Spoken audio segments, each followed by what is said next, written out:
Well, May is Texas Writers Month, a month dedicated to honoring those who shaped Texas literature. Joining us today to talk more about that are three Texas writers, Jon Roberts, Joe Battaglia, and Matt Evans, to talk about their books and give us really an inside look into the world of writing. Gentlemen, thank you for being with us. Appreciate it. Thanks for having us. Thank you. So let's just go down the line. So, Jon, let's start with you. You're the author of The Cost of Cool, Austin's Tech Growth, and People Left Behind. Tell us about the book and why you wrote it. Well, it began as a love letter to Austin. I came here in 1994 from Seattle. But I think part of what inspired it was when I got here, my realtor wouldn't take me east of the interstate. Literally would not take me east of the interstate. So at the same time that I was chronicling the tech history, I realized what a divided city we were. And so this is a book about the emergence of tech in Austin, but also the consequences of that growth. Interesting. And how long did it take you to write this? I think I inspired maybe over 10 years ago. Countless interviews, lots of time with people that helped shape Austin, from Pike Powers on through, and that really culminated after COVID. Okay. And I realized this was a story that needed to be told. Yeah, no small task. No small task is right. So Joe Battaglia, author of Beneath the Rings, what's your book about and what inspired you? Yeah, my book is about it's a thriller set at the 2040 Olympics. 12 athletes are kidnapped, and an independent journalist, Nova Mendelsohn, is drawn into the plot and goes through the back alleys and the glittery venues to uncover the Obsidian Hand, this group that kidnapped the athletes, and goes to hell and back to save the Olympic movement. Yeah, that's it. Yeah. Your book is pretty thick too. How long did it take you to write that? Yeah, it took me a year to write it. Really? And my inspiration was 20 years spent in Olympic sports media. I did 8 years as a producer for NBC Olympics from 2008 to 2014. You know, you write what you know. Yeah. And so this, you kind of categorize this, of course, as fiction.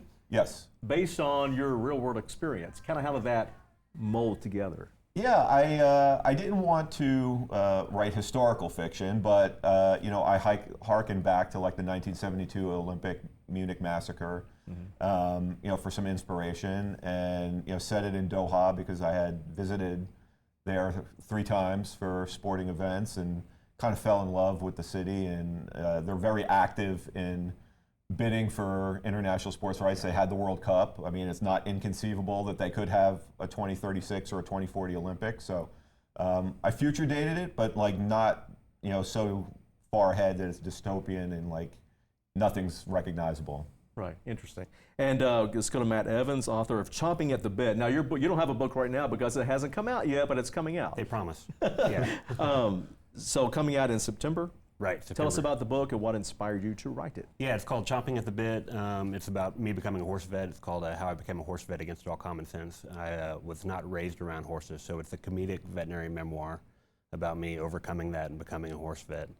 And I'm very proud of it. I'm a little embarrassed that I wrote a memoir. You know, that means that at some point I walked into Barnes & Noble and was like, this place needs a book about me, right? Well, exactly. Well, tell us, yeah, so what really inspired you to write this? You're how many years doing this? I mean, your profession? Yeah, I've been a horse veterinarian for 23 years. Wow. But it took a couple years to write the book. I also do stand-up comedy, and so I was spending a lot of time writing comedy, and then COVID happened, and I had more time on my hands and realized I really wanted to tell a longer story. Right, and you had more time in your hands to get funnier. That's right. Yeah, exactly. To hone your skills. Hopefully, yeah, absolutely.